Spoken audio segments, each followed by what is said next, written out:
8장에는 우상제물을 실제적으로 먹을 것이냐 말 것이냐 하는 고린도 교회의 질문이 있었습니다. 이것에 대해 사도 바울은 우상에게 바친 고기를 먹는 것에 있어서 성도는 아무런 거리낌이 없이 먹을 수 있는 권리가 있지만 권리의 관점에서가 아닌 사랑이라는 관점에서 어떻게 해야 될지를 제시합니다. 내가 우상에게 바쳐진 고기를 먹을 수 있는 자유와 권리가 주어져 있지만 만일 내가 먹는 것이 어떤 신앙이 약한 사람에게 걸림돌이 된다면 나는 영원히 고기를 먹지 않겠습니다. 이와 같이 다른 사람의 신앙을 위해 자신의 권리를 양보한 것입니다. 고린도 교인들이 주장하는 권리는 지식을 가지고 문제를 접근하는 것이었습니다. 그런데 사도 바울이 말한 양보는 사랑의 시각을 가지고 문제를 접근하는 것이었습니다. 고린도 교회 안에는 자신들의 알량한 지식을 가지고 서로 다투고 있었습니다.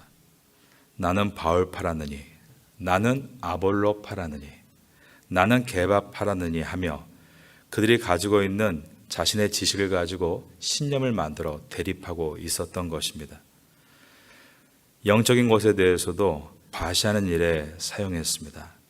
나는 예언을 하느니, 나는 방언을 하느니, 그러면서 눈에 보이지 않고 땅에 숨겨져야 될 것들을 드러내면서 자신을 과시했던 것입니다.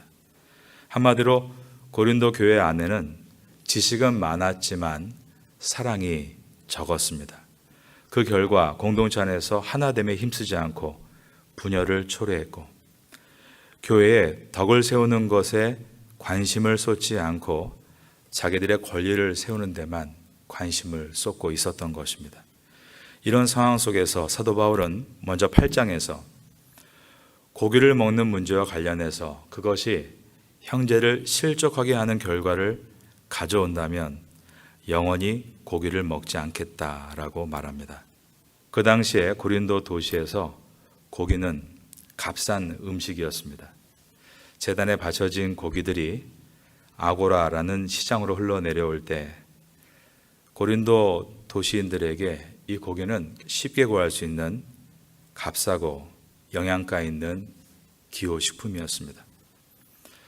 그렇지만 고기를 먹음으로 내가 웰빙을 누리는 것보다 형제의 신앙의 웰빙이 더 소중하다. 이것을 사도 바울이 이야기하면서 자신은 그러므로 형제가 나 때문에 걸림돌이 된다면 나는 당연히 영원히 양보할 것이다 라고 말했습니다. 그러면 오늘 9장은 어떤 이야기입니까? 자신의 정당한 권리에 대해서 포기한 것에 대해서 실질적인 하나의 내용을 우리에게 이야기하고 있는 것입니다. 그것은 사도 바울은 사도로서 정당한 사례와 급여를 받을 권리가 있었지만 그것을 포기함으로 권리보다 중요한 것이 덕을 세우는 것이다라는 것을 몸소 보여주었다라는 내용입니다. 오늘 본문의 첫 절인 고린도전서 9장 1절을 보겠습니다. 내가 자유인이 아니냐, 사도가 아니냐, 예수 우리 주를 보지 못하였느냐, 주 안에서 행한 나의 일이 너희가 아니냐. 1절에서 바울은 내가 무엇이 아니냐라는 표현을 반복적으로 사용함으로써 자기를 강하게 제시하고 있습니다. 첫째로 내가 자유인이 아니냐, 둘째로 내가 사도가 아니냐, 셋째로 예수 우리 주를 내가 보지 못하였느냐, 넷째로 주 안에서 행한 나의 일이 너희가 아니냐. 4절 이하에서도 보시면 한층 강화된 형태로 우리에게 권리가 없겠느냐라는 말을 반복합니다. 잠시 아래에 있는 4절 이하를 보겠습니다. 우리가 먹고 마실 권리가 없느냐, 우리가 다른 사도들과 주의 형제들과 게바와 같이 믿음에 자매된 아내를 데리고 다닐 권리가 없겠느냐, 어찌 나와 바나바만 일하지 아니할 권리가 없겠느냐.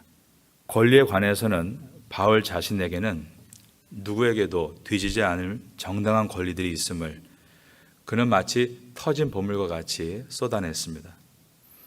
이런 권리들은 응당 고린도 교회 안에서는 더더욱 정당하게 인정되어야 할 권리들이었습니다. 왜냐하면 바울의 사도적 결과물이 바울이 세운 고린도 교회였기 때문입니다. 2절을 보겠습니다. 다른 사람들에게는 내가 사도가 아닐지라도 너희에게는 사도이니 나의 사도됨을 주 안에서 인친 것이 너희라. 그 당시에 사도 바울의 사도권에 대해서 많은 도전이 있었다는 것을 여기서도 보게 됩니다. 바울은 12제자 중에 한 사람이 아니지 않았느냐? 바울은 그리스도인들을 박해하던 사람이 아니었느냐? 바울의 사도권에 대한 도전을 오늘 3절에서도 확인할 수 있습니다. 나를 비판하는 자들에게 변명할 것이 이것이니 그러나 그렇다고 사도 바울의 수고에 대해서 응당한 사례를 받을 권리가 왜 없겠느냐? 4절입니다. 우리가 먹고 마실 권리가 없겠느냐? 그리고 5절을 보면 베드로 사도의 예가 나오는데 자기에게도 베드로 사도와 같이 아내와 함께 다니며 사역을 할 권리가 없겠느냐? 우리가 다른 사도들과 주의 형제들과 게바와 같이 믿음에 자매된 아내를 데리고 다닐 권리가 없겠느냐? 게바는 베드로입니다. 베드로는 아내가 있었고 아내와 함께 복음을 전하며 여러 지역을 다닐 때 그 모든 것에 대해서 많은 성도들의 지원을 받았던 것입니다.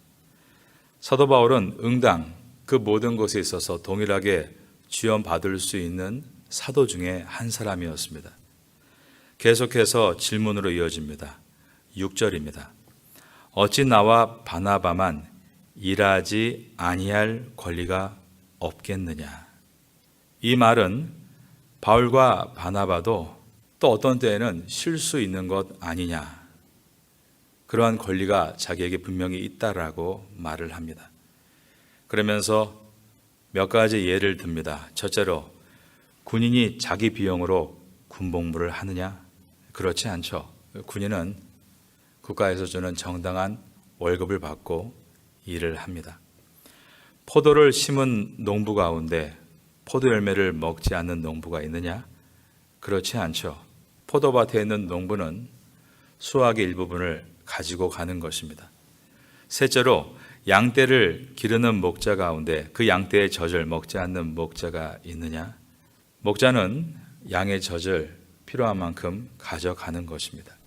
7절입니다. 누가 자기 비용으로 군 복무를 하겠느냐?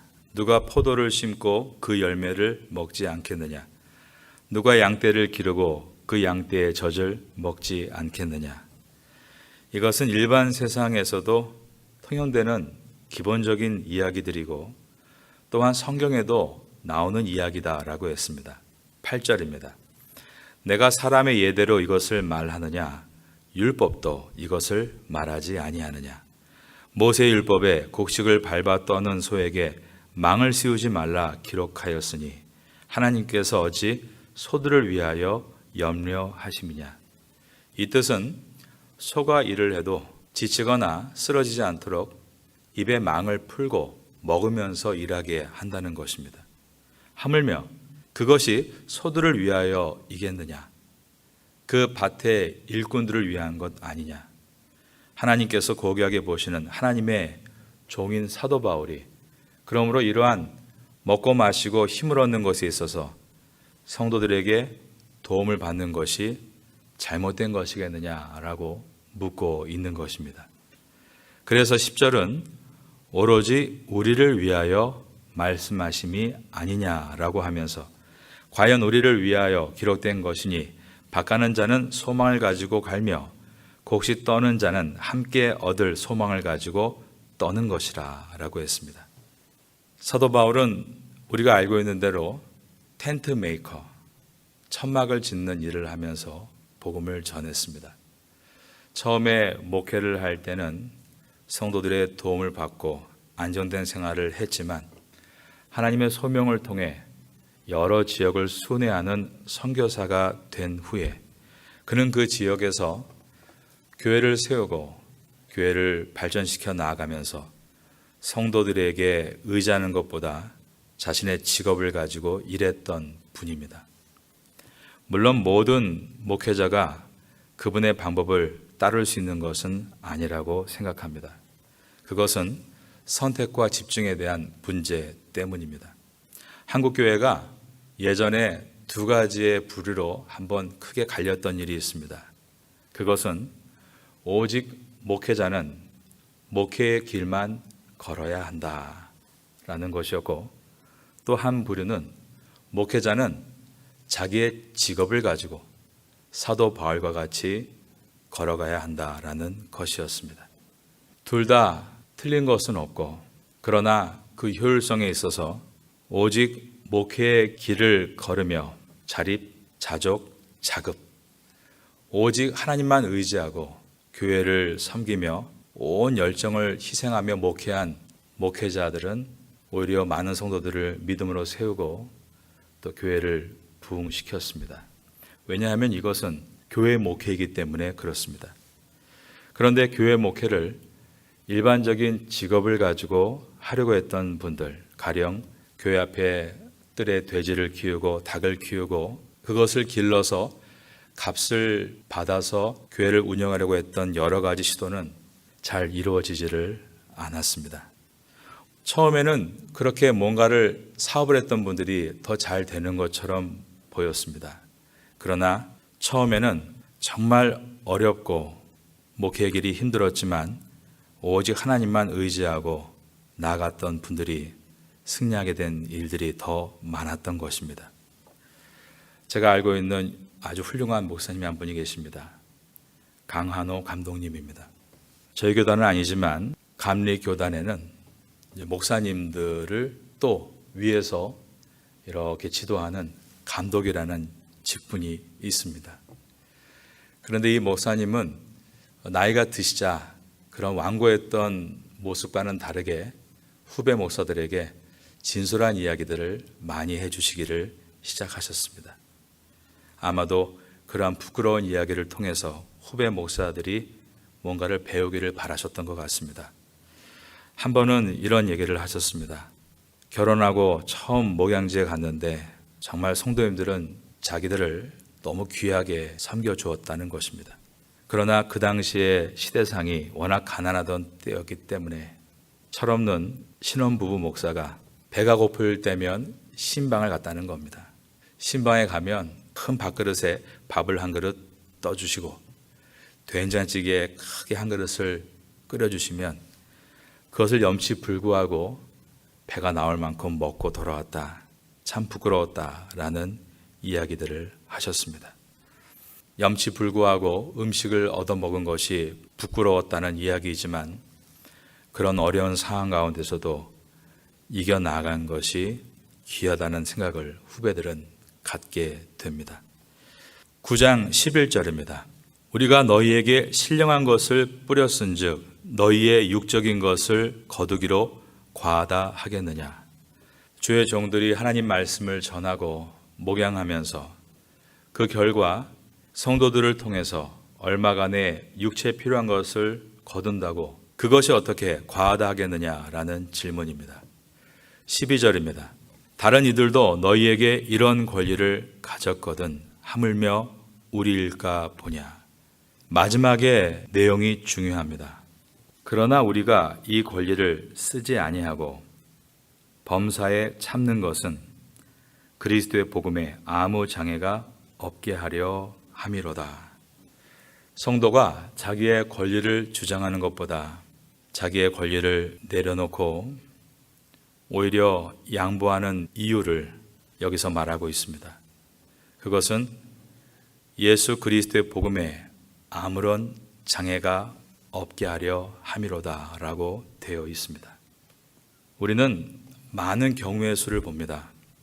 아까 말씀드린 대로 목회자가 사업을 해야 되느냐 말아야 되느냐, 우리는 경우를 가지고는 얼마든지 수만 가지 이야기를 해나가게 됩니다.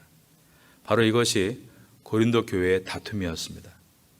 자기의 권리만을 주장하다 보니 여러 가지 논리가 나오고 그 논리에 빠져버린 것입니다. 그러나 분명한 원칙은 이 속에 있습니다. 그것은 그리스도의 복음에 아무 장애가 없게 하는 것입니다. 오직 인생의 목표가 복음이 될 때 그 모든 것에 대해서 우리는 하늘의 지혜로 판단해 나아갈 수 있습니다. 자기가 아무리 어떤 것을 변론하려고 해도 그 전에 가만히 눈을 감고 말씀을 묵상하고 기도하면 답은 다 스스로 얻을 수 있습니다. 어떤 것이 맞는 것인지, 어떤 것이 틀린 것인지, 어느 타이밍에는 내가 권리를 포기해야 되고, 어떤 상황에서는 내가 한 발짝 뒤로 양보하는 것입니다. 권리가 있으나 권리를 나는 사용하지 않습니다. 오히려 나는 사랑을 완성하기 위해 나의 권리를 내려놓습니다. 이것이 사도 바울이 원하는 가르침이었습니다. 사도 바울의 선교적인 마인드, 즉 선교사로서 텐트 메이커를 했다. 이거 하나만을 붙들게 되면 또 그러한 분들은 그렇지 않은 분들을 비난하게 될 것입니다. 오늘날에도 선교는 점점 두 갈래로 갈리고 있는 것 같습니다. 일반 직업을 가지고 나아가는 전문인 선교사와 그리고 목회적인 관점으로 나아가는 선교사입니다. 서로에 대해서 비방할 것이 아니라 각자의 자리에서 그리스도의 복음에 장애가 되지 않도록 힘써 나아간다면 둘 다 귀한 것입니다. 다른 것이 아니라 다 귀하다는 마음을 우리가 가져야 합니다. 우리가 오늘 사도 바울이 전하는 권리가 있으나 권리를 주장하지 않는 이 축복을 배울 수 있다면 우리의 삶 가운데 많은 부분에서 놀라운 기적을 경험하게 될 것입니다. 이 말씀을 마음에 품으면서 주님의 놀라운 은혜를 만날 수 있는 우리 모두가 될 수 있기를 예수님의 이름으로 축원합니다.